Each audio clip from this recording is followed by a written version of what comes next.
Apologies in advance to listeners of the show because though I've desperately searched myself for something even moderately interesting to say about Taylor Hackford's 1993 film Blood In, Blood Out, the best angle I can come up with, sadly, is the profound and resounding sense of absolute ambivalence. I hate that the strongest feeling I have after watching this film is who gives a fuck. That I've been tasked to say something about it is absolute misery, I assure you, especially since there seems to be, as baffling as it seems to me, some pocket of the movie-going population who love it. My guess would be that the fans of it, those who remember it at all, are those who feel close to the disenfranchised Mexican-American community it portrays. Which brings me to the disclaimer. I'm a middle-aged white guy from a middle-class, lower middle class, but middle class all the same, New Jersey suburb. I know zilch about the East LA gangsta life. I know nothing about the real plight of Mexicans struggling to survive in the United States and who pick up gang like a weapon. If I've ever driven through a barrio, I didn't know I was doing it. The closest I've come to any affinity with the culture that this film is trying to present to us here, in fact, is that I could say that I like tacos. But I'm not entirely convinced that my ambivalence can be attributed solely to my ignorance of Mexican street gang culture. After all, isn't a filmmaker's job to transport its audience to a strange world and have them care deeply about it? Certainly writing the main character of the film as a Mexican white half-breed is an attempt to do just that, to draw some empathy/affinity out of us. Miklo, played by Damian Chapa, struggles against his white skin to gain the acceptance of the culture into which he was born, and we follow him as if he were one of us, a visiting tourist, as he steps off the bus from Las Vegas and rejoins his family and community. He quickly falls back in with his cousins, Paco and Cruz, played by Jesse Borrego and Benjamin Bratt, respectively, and as a matter of course joins the Vato Locos gang, Holmes. Things go awry almost immediately and the trio's paths diverge. While the artist Cruz deals with the debilitating spinal injury and descends into a heroin-induced stupor, and Paco joins the military in order to avoid jail and ultimately becomes LAPD detective, cracking down on the same gang culture from which he emerged. Miklo becomes deeply enmeshed in the race gang wars happening on both sides of the San Quentin prison walls. With Miklo serving as our tour guide, we get to see all the main attractions any dutiful American tourist could hope for. Behold on the left side of the bus the perils of prison-ass rape.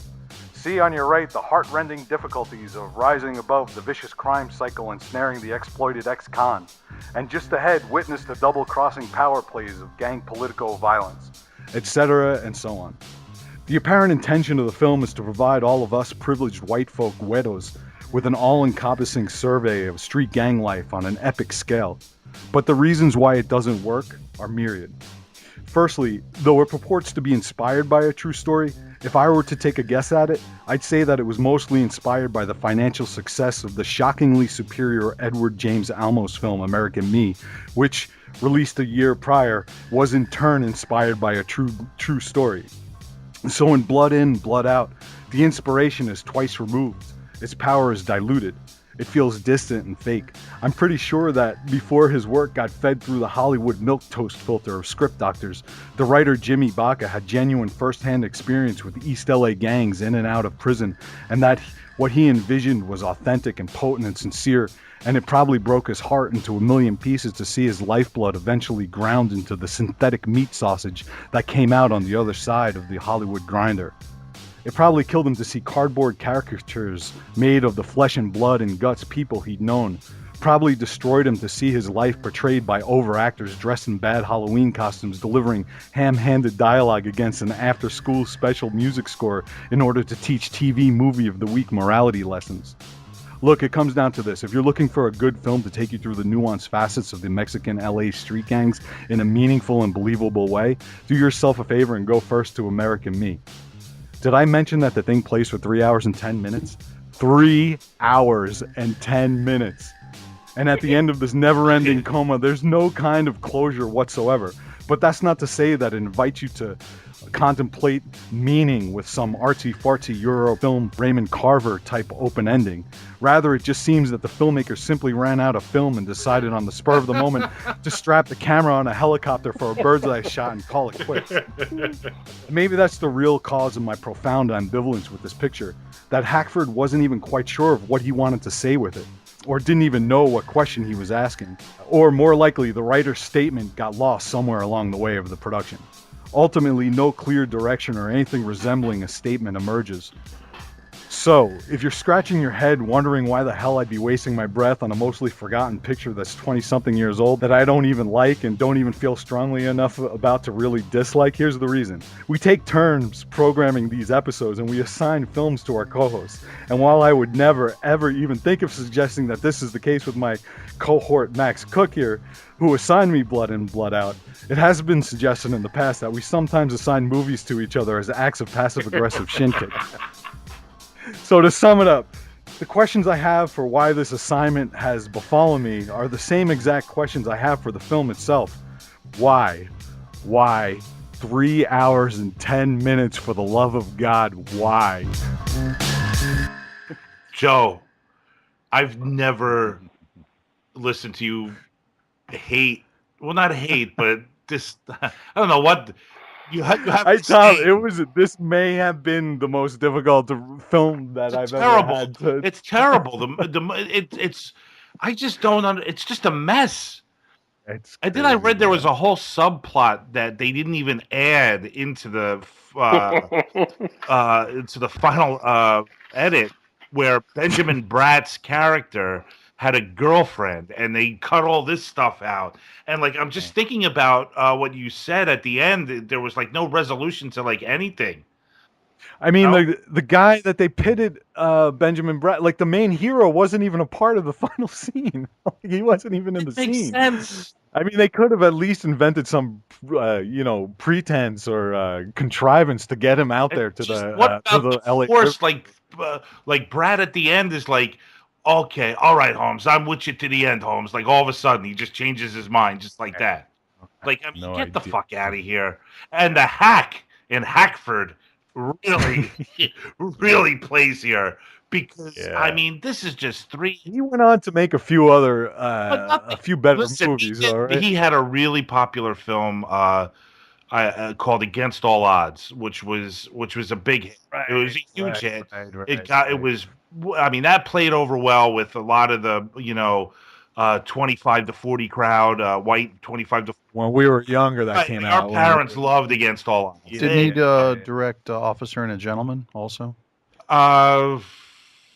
Yes, that was a big one. But he did also The Devil's Advocate, which was so he had a bona fide career. It's a bad movie. Isn't he married to Helen Mirren or something like that too? He did The Idolmaker too, which was a movie that I used to love when I was a kid. I have no idea. Ray Sharkey. Here. Baby, I just wanna take you where I'm going. That's Ray Sharkey. Well, that's his movie. Ray Sharkey. And Ray.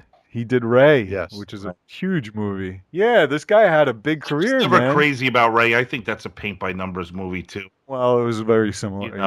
Great performance, blah blah blah, whatever. But it's just it just doesn't do anything for me. But he's just way out of his depth here. There are some things that listen. Anything cinematically that has to do with prison, I'm usually in. I love prison scenes, and I thought some of the prison scenes were a little, there was some intensity there, but overall, it just really, I mean, just a huge disappointment for me watching this movie, Joe. I just, I couldn't figure it out. I couldn't think. Not only that, but it was hard for me to come up with something to fucking say. Right, I'm sure. It's tough. I mean, how do you think I felt talking about NWA? What the fuck? That would have been. I think that. Well, whatever. But this one, I could only listen. This would I would be scratching my head for days and dreading doing the intro for this film. Really. And Joe, you're right. There's a cult following here. Yeah, people like it. A friend of my friend Phil, who who I saw a few days before I screened this movie, was endlessly bragging about this movie to me all night. He's like, "Oh, you're watching that movie?" He's like, "I own it. I love it. You're gonna love it. It just tells this." All right, then maybe someone on the panel here is going to be arguing. We might be in for an argument here, Tom. All right, well, let's see what happens because I am with you 100% on this, Joe. I don't even know what to say. I mean, I could sit here and bash this and bash that. I know, and I hate do that. So maybe we'll get a different take. We'll start with Adam and see what how his screening was. I know he was trying to find the movie. He was having a difficult time finding it. Adam, it was rough. You know, you can't find this movie except I guess on Netflix DVD, which I don't have that kind of subscription. And I eventually found it on YouTube, but then I was having a connection problem, so I had to kind of mirror it from my phone. So I ended up. So what did you do? You went to the drive-in? I saw this movie at the drive-in. I did, or maybe I didn't see it at the drive-in. But and then I find it's like over 3 hours long, and like I didn't even get to it until last night. No. So last night at 9:30, I said I got to sit down. It's 9:30. I know there's 3 hours, but Jesus, I've already prejudged this movie. I'm still watching the movie as we speak. Just about to finish it, and shit, I really actually enjoyed the film. I got into it. It just was like this epic kind of. It felt like a Once Upon a Time in America. It felt like it could have been the first 3 1-hour episodes of like the new HBO Vato prison drama or something like that. It was so bad, and whatever good actors they had, they underused, like Billy Bob Thornton and Delroy Lindo and Ving Rhames, all popping in here. And I was watching it, and I thought this movie must be made like this must be his first film because it just kind of felt like raw and yeah, these big name actors that clearly this was before they had a name for themselves. And I saw it was 93, and I went, that's a little strange, but it didn't matter. I still completely enjoyed it and stuck with it, and burnt the midnight oil last night so that I could see it in its entirety. And so had no idea. I'd never heard of this film before. For you, really, it's Vatos Locos Forever, huh? Vatos Locos Forever, canal. Adam's in, Joe. He's buying it. I guess, man. I'm in. I liked it. I enjoyed it. I'm odd man out tonight, man. I guess. You got me, Joe. Come on. I know. How could you forget that? The last movie, though. The last movie I wasn't so keen on though either. But yeah, I'm with you, Tom, all the way with this one. Dread. Max, what the fuck is going on here with Blood In, Blood Out? I'm sorry. Oh, did you do this to get back at Joe in any way? No. What was the last movie I signed? Oh, that was a bad one. Because the last thing he assigned you was the stupid, but not blow. It was What was documentary on that guy? No, documentary. Blow Up. It was the counter to. Oh God, Blow Up.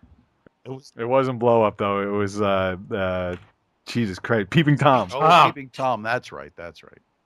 Same show. Different movie. Oh, you got me back, Max. Thank you. No, I didn't mean to get you back. That was not my intention. Had you seen the movie, Max? Had you seen it before? Oh, many times in the past. And I watched this and I was like, wow, this is really over the top. Everybody is screaming like this in the movie. Yeah. Canan, Galeno, you have to be a Galolo. I love you, my brother. I love you too, but Galoro. I know I love you, but Galoro. I had a headache. My wife came in. We were gonna watch American Me right after. Like I watched it in 2 sittings. My wife came in like the last hour of it. We just weren't doing much yesterday afternoon, and she came in, and she sits down after like 2 minutes. She's like, "Why is it so bad?" Everyone is talking like this, Carnan. No, not like this, Carnan. I love you. I love you too, but I want to kill you. I want to kill you too. Joe, did you find yourself laughing at times? Like I was like, just like. I mean, I was trying not. No, right. Here's the. I mean, I tried. I chose this film because. Quick history. I went to a junior high for the performing arts that was in Pacoima, and Pacoima is a barrio. It's like they were busing the rich white kids well, not rich, but the white kids out to Pacoima, and they were busing Pacoima kids out to the rich white schools. And when I was there, I was in a magnet school for the performing arts. So I had acting and dancing and singing, and I fell in love with a girl who was in Math Magnet. And this girl was Ana Maria Reyes. Okay, so she lived in Pacoima, and she lived on Osborne Avenue. And directly across the street from her house was the LAPD police station.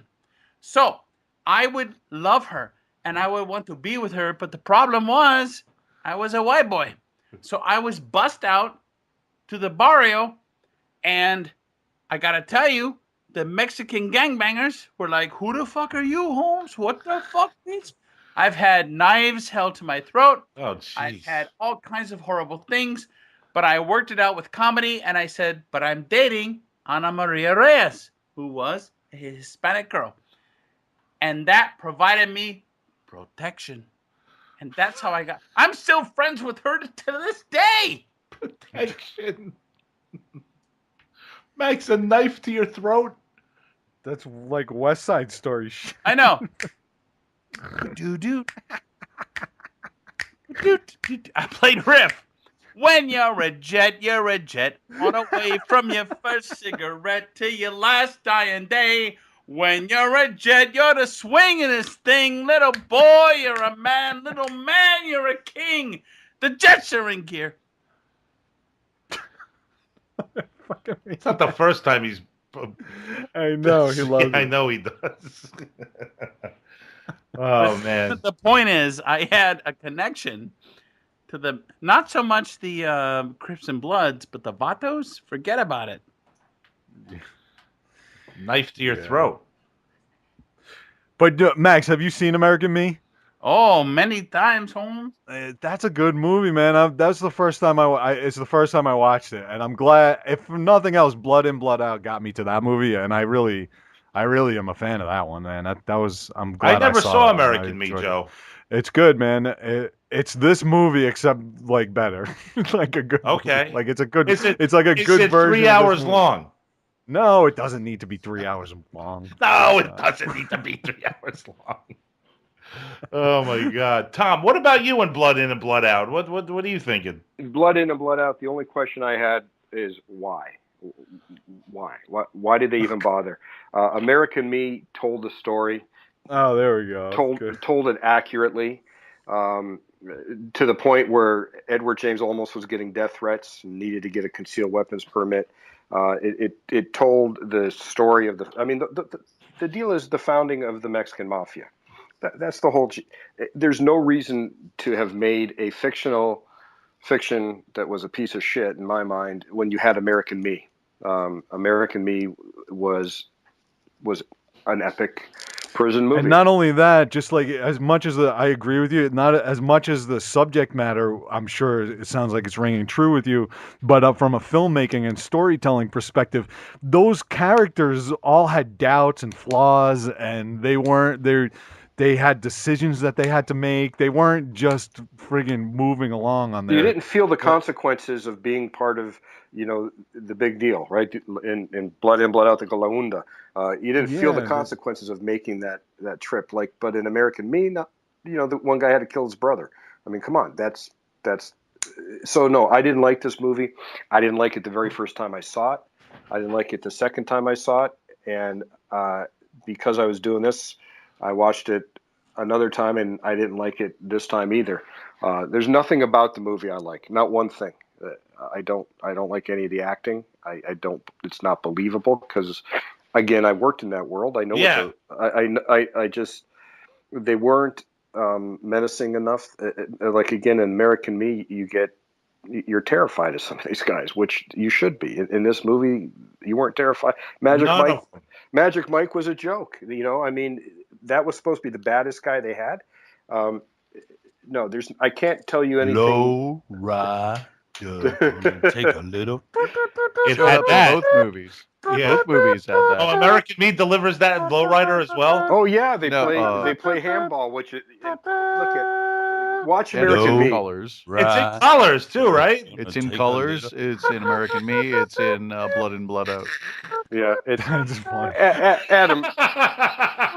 There was a Yeah. I mean, Adam, could this be one of the worst movies of its genre ever made? Come on, Holmes! Give me my ink, Holmes! Holmes! I'm just every line had to be screamed. I'm just gonna chalk it up to the fact that I am, severely exhausted. And maybe was just watching it absolutely mindlessly. There you go. But listen, I'm not disagreeing with you guys. It wasn't this. I'm not saying that it was a great movie. I just kind of went for the ride and went with it. It was sorry I scheduled this program. Oh, no, dude, come on. But if you want, I enjoyed it. I'll never went with it. Here's the point. I'll only subscribe to films that are. You know what? I'll go to Rotten Tomatoes and look at the tomato meter. Yeah, you do that. I subscribe. That's films what. again. That way we can actually. But you guys asked me. There's nothing realistic about that movie. There's nothing that would have any kind of street cred. Nothing. Right. Not Which is the not way. a problem, but they're trying to sell that to you. Correct. I mean, it's just like the gang fight at the very beginning. It was a comical joke that had, and That's what I felt. I thought this was produced by the World Wrestling Federation. No, because the World Wrestling Federation produces entertainment. This was just paying something.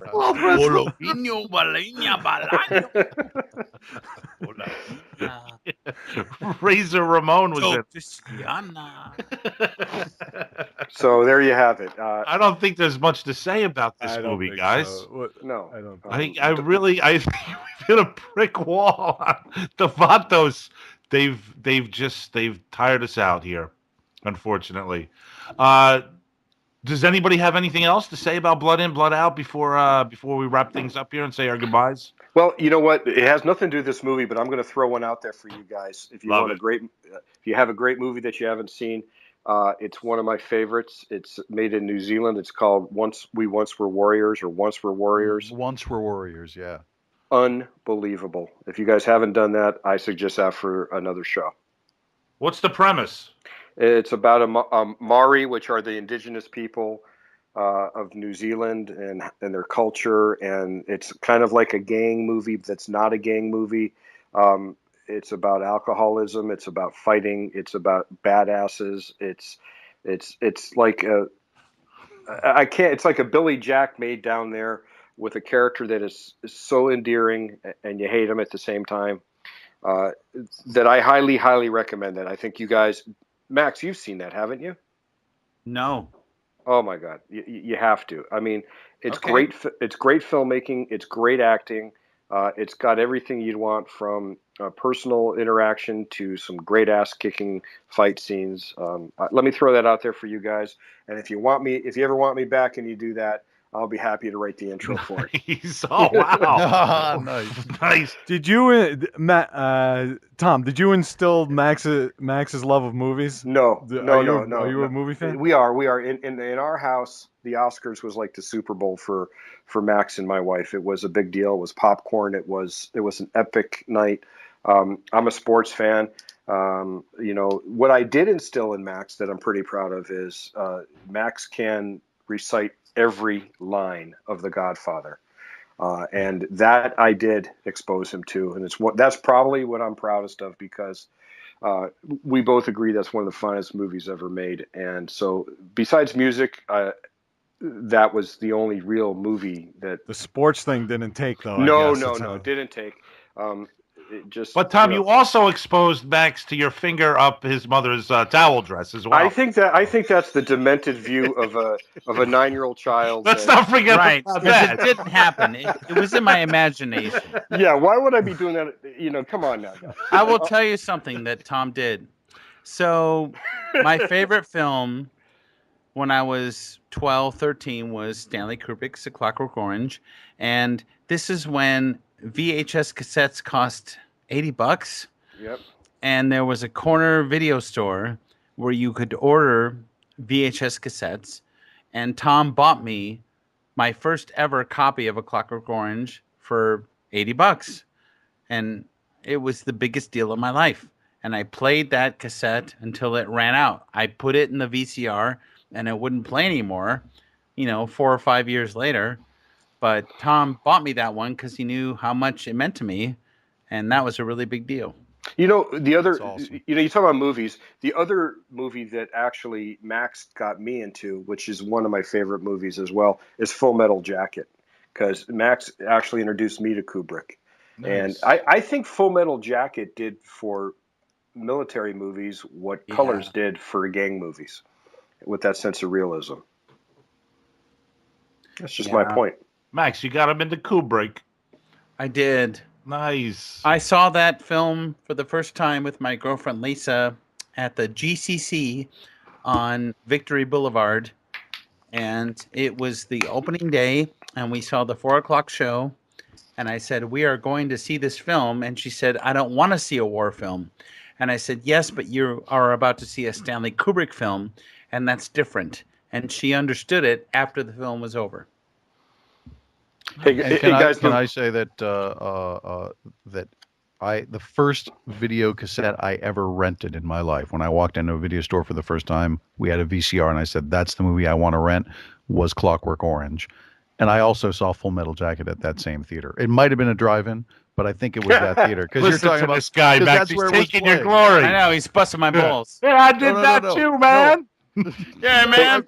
I'm going to crack your nuts because I'm going to hold on to shit. Well, hey, before we go, I want to thank you guys for having me on. You're very welcome. I loved having you, man. And you guys don't even think of not doing this show. As a matter of fact, what I really think is you should look at having me back sometime in the near future, because I had a blast. You guys are the best. It was a great time. Nice. That's very nice. But Tom, you understand that Tom Detloff is an asshole. He's got to be. To have his position where he is right now, you have to have just a little bit of asshole in you.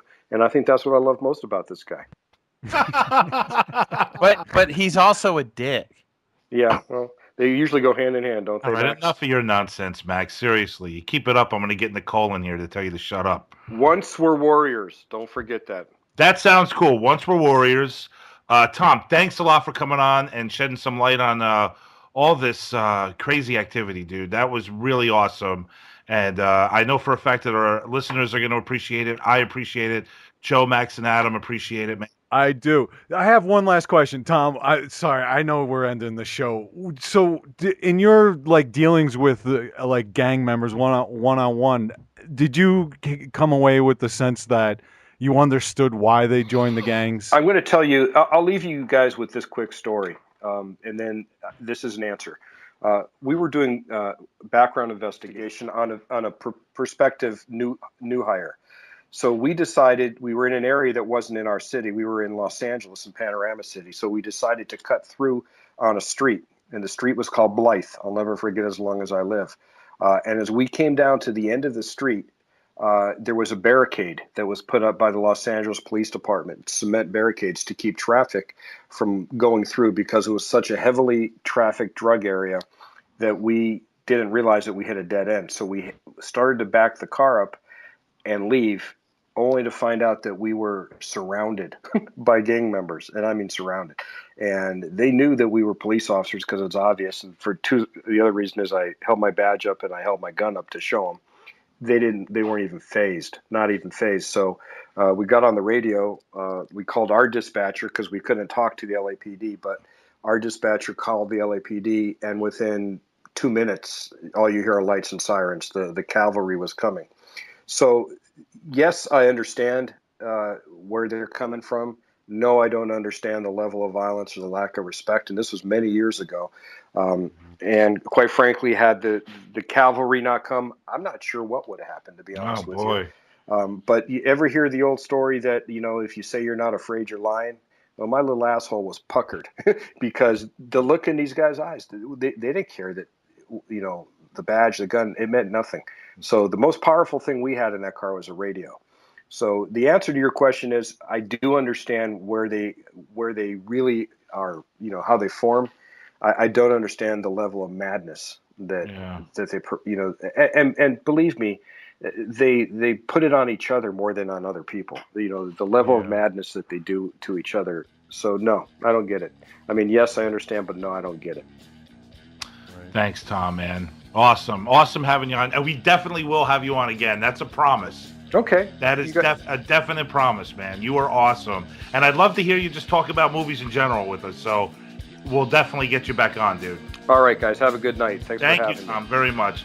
Hey, guys, that's it, man. It's been a great couple of episodes. Straight Outta Compton, Colors, Blood In, Blood Out. We're going to be back in a couple weeks. I take the chair. I'm programming some cool stuff. And we're going to do, my theme's going to be boxing, the sweet science. And we're going to start with the 2015 film Creed. And we're going to also take a little journey back and do Fat City and The Fighter. So you have. I'm not on the Creed show? Oh, jeez, Louise. Wow, Tom, I get it. It doesn't work that way. You're not putting me on the Creed show. It was not. Is Adam on the Creed show? It's the only show I get to schedule. You're not on the roster, and that's what I wanted to do. What are you doing? You're not on the roster. No, I get it. Wow, not on the Creed show. Okay, I didn't know you were doing. I didn't know that this would be a big deal at all. Hey, I'm just saying. I had no idea. Every time there's a show, you go, I can't believe I'm not on that show. I can't believe I'm not on this show. I was on the Congress show. Who's on the Creed show? Max is a big Rocky fan. Who's on the Creed show? Me, Adam, Joe, and Billy. Oh, Adam's on. Oh, good for him. I don't think you like Creed that much. I get to review it. Oh, really? Oh, I'm glad you all have your secret society. Listen, I'd like to. This is all going to pay off when my body is splattered on the street. Listen, I'd like to thank Julian Garcia of Dartboard Cinema. He helps us out. You all have a good time talking about Creed without me. This show is produced by Joe Christiana and Tom Detloff, and it is edited by Mr. Joe Christiana. The music is done by the Zillatones. You can check them out at www.thezillatones.com or search for them on Reverb Nation. What do I know about Rocky movies? Check out You're a fucking Joe's Filmwork. Genius. Check out Joe's Filmwork at ChristianaProductions.com. Check out. And if you're listening to this after August 2016, you can catch my book, Atavist Falls. Nice. Oh, Joe, I'm sorry. We'll talk about that. It's okay. It's okay. I know that these recordings, they last. This one there was just so much content. It's okay. All right, cool. Also, check out Max's blog, Max Cook Uncorked. Oh, don't worry about that. And will you knock it off? You're making me sick. It's been a pleasant night, and now you're gonna leave like this. You're gonna leave it like this, Max? Seriously? Hey, this is how we're gonna leave it. After a beautiful night.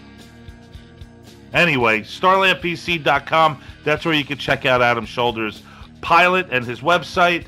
Hey, man, I'll be on the Creed show. We'll see you back in 2 weeks. Adam Shoulder is introducing Creed. Of course I am. Until then, we are... Glory be praised. Ciao.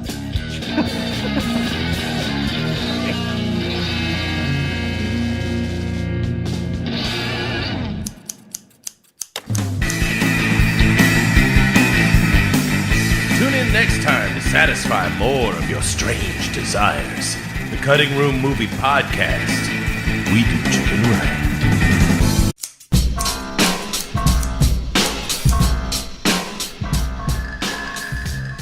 Apologies in advance to listeners of the show, because though I've desperately searched myself for something even moderately interesting to say about Taylor Hackford's 1993 film Blood In, Blood Out, the best angle I can come up with, sadly, is the profound and resounding sense of absolute ambivalence.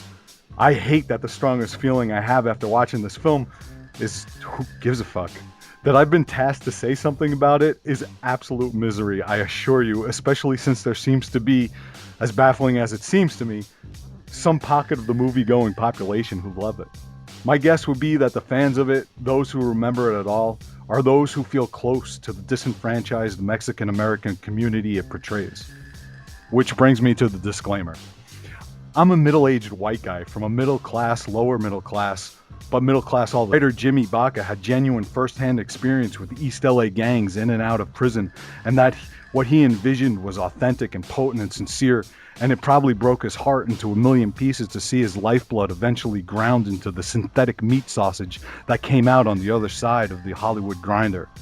It probably killed him to see cardboard caricatures made of the flesh and blood and guts people he'd known. Probably destroyed him to see his life portrayed by overactors dressed in bad Halloween costumes delivering ham-handed dialogue against an after-school special music score in order to teach TV movie of the week morality lessons. Look, it comes down to this. If you're looking for a good film to take you through the nuanced facets of the Mexican LA street gangs in a meaningful and believable way, do yourself a favor and go first to American Me. Did I mention that the thing plays for 3 hours and 10 minutes? 3 hours and 10 minutes. And at the end, follow him as if he were one of us, a visiting tourist, as he steps off the bus from Las Vegas and rejoins his family and community. He quickly falls back in with his cousins, Paco and Cruz, played by Jesse Borrego and Benjamin Bratt, respectively, and as a matter of course, joins the Vato Locos gang, Holmes. Things go awry almost immediately and the trio's paths diverge. While the artist Cruz deals with the debilitating spinal injury and descends into a heroin-induced stupor, and Paco joins the military in order to avoid jail and ultimately becomes LAPD detective, cracking down on the same gang culture from which he emerged. Miklo becomes deeply enmeshed in the race gang wars happening on both sides of the San Quentin prison walls. With Miklo serving as our tour guide, we get to see all the main attractions any dutiful American tourist could hope for. Behold on the left side of the bus the perils of prison-ass rape. Same New Jersey suburb. I know zilch about the East LA gangsta life. I know nothing about the real plight of Mexicans struggling to survive in the United States and who pick up gang like a weapon. If I've ever driven through a barrio, I didn't know I was doing it. The closest I've come to any affinity with the culture that this film is trying to present to us here, in fact, is that I could say that I like tacos. But I'm not entirely convinced that my ambivalence can be attributed solely to my ignorance of Mexican street gang culture. After all, isn't a filmmaker's job to transport its audience to a strange world and have them care deeply about it? Certainly writing the main character of the film as a Mexican white half-breed is an attempt to do just that, to draw some empathy/affinity out of us. Miklo, played by Damian Chapa, struggles against his white skin to gain the acceptance of the culture into which he was born. And we see on your right the heart-rending difficulties of rising above the vicious crime cycle ensnaring the exploited ex-con. And just ahead, witness the double-crossing power plays of gang political violence, etc. and so on. The apparent intention of the film is to provide all of us privileged white folk güeros with an all-encompassing survey of street gang life on an epic scale. But the reasons why it doesn't work are myriad. Firstly, though it purports to be inspired by a true story, if I were to take a guess at it, I'd say that it was mostly inspired by the financial success of the shockingly superior Edward James Olmos film American Me, which, released a year prior, was in turn inspired by a true story. So in Blood In, Blood Out, the inspiration is twice removed. Its power is diluted. It feels distant and fake. I'm pretty sure that before his work got fed through the Hollywood milquetoast filter of script doctors, the